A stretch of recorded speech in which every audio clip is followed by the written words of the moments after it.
Students, अब हम लोग का सामाजिक समझौता करेंगे आज के व्याख्यान में। तो सामाजिक समझौता उसने क्यों किया, इसके लिए उसने ऐसा माना या हमको ऐसा लगा या जिन व्याख्या की गई है उन्होंने कहा कि ऐसा संबंध में आता है कि मनुष्य ने दो प्रकार के समझौते किए।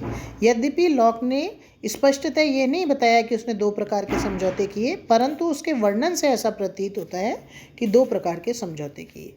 पहले समझौते द्वारा प्राकृतिक अवस्था का अंत कर समाज की स्थापना की गई। पहले समझौते द्वारा मनुष्य निश्चित करते हैं कि वे अपने संबंध में व्यवस्था करने का अधिकार समाज को देते हैं। परिणाम स्वरूप अब उस कानून के निर्माण का अधिकार समाज को होगा जिन्हें वह मनुष्य के व्यक्तिक और सामाजिक हित के लिए उपयोगी समझेगा।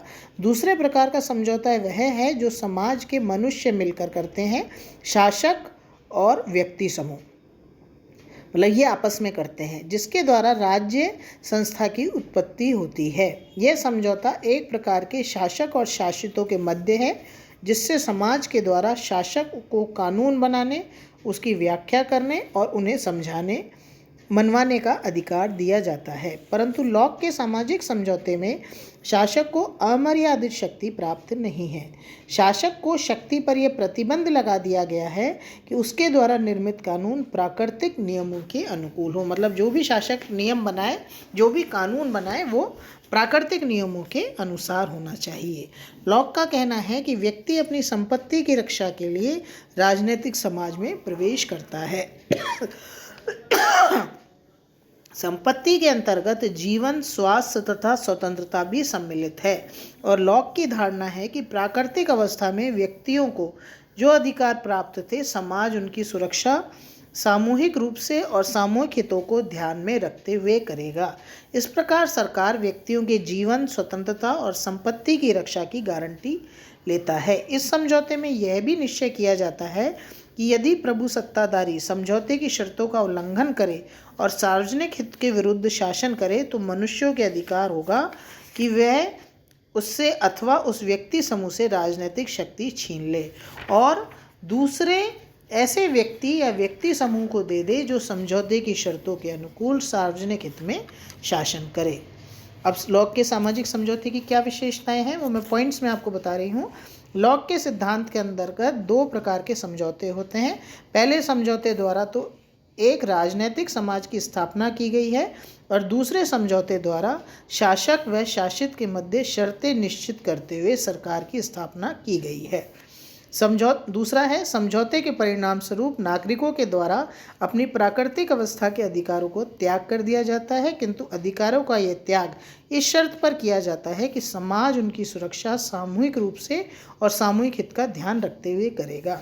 तीसरा है समझौते के आधार पर जिस राज्य संस्था का निर्माण होता है वह मानवीय अनुमति और सहमति का परिणाम है।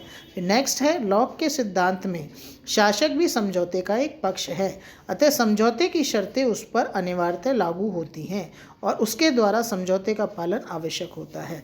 इस प्रकार लॉक एक निरंकुश राजतंत्र नहीं बल्कि मर्यादित राजतंत्र की स्थापना के पक्ष में है। नेक्स्ट है लॉक के सिद्धांत में राज्य और शासन के अंतर को स्वीकार किया गया है और वह शक्ति विभाजन के सिद्धांत का समर्थन करता है। फिर नेक्स्ट उसका लास्ट पॉइंट है, क्योंकि शासक अथवा सरकार की स्थापना मनुष्यों के समझौते और सहमति पर आधारित होती है, अतः यदि सरकार निश्चित लक्ष्य को पूर्ण करने की दिशा में कार्य न करे तो शासक की नियुक्ति करने वाली जनता को उसे पद से हटाने का अधिकार है। दूसरे शब्दों में लॉक के समझौते के अनुसार हॉब्स के मत के विरुद्ध जनता को शासक अथवा सरकार के विरुद्ध विद्रोह करने का अधिकार है। लॉक ने इस संबंध में कहा है कि समाज को सदा एक ऐसी शक्ति प्राप्त रहती है कि वह अपने को किसी के भी कुप्रयत्नों और कुचेष्टाओं से बचा सके। जो प्रजा के जीवन, स्वतंत्रता और संपत्ति के विरुद्ध कुप्रयत्न और कुचेष्टाएं करने की मूर्खता अथवा नीचता करे, जब कभी भी कोई उसे दासता की दिशा में ले जाने का प्रयत्न करे, उसे सदा यह अधिकार होगा कि वह अपने को उससे मुक्त कर सके, जो आत्मरक्षा के उस मौलिक, पवित्र और अपरिवर्तनीय नियम पर आक्रमण करते हैं जिनके सेतु वे समाज में सम्मिलित हुए हैं।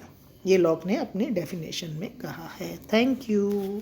ये उसका सामाजिक समझौता सिद्धांत है। अब नेक्स्ट करेंगे लॉक के सरकार के कार्य और उसकी सीमाएं। Thank you.